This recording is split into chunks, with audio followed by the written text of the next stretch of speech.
নমস্কার, আমি শ্যামলী।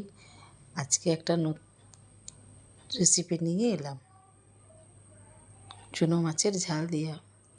বলবেন সবাই পুরো রেসিপিটা দেখে কেমন হয়েছে একটু কমেন্ট করবেন। চুনো মাছ লবণ হলুদ দিয়ে একটু মেখে নিলাম মাছটাকে।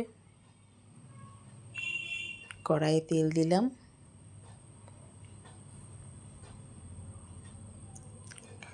কাঁচা লঙ্কা একটু ফোড়ন দিলাম, মাছগুলো ভেজে নেব।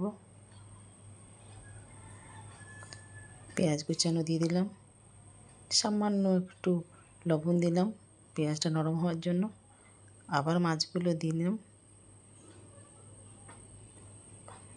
পেঁয়াজের সঙ্গে ভালো করে ভাজা হবে, তুলে নিলাম। আবারও কড়াইয়ে তেল দিলাম, টমেটো দিয়ে দিলাম, লবণ হলুদ লঙ্কা গুঁড়ো চিনি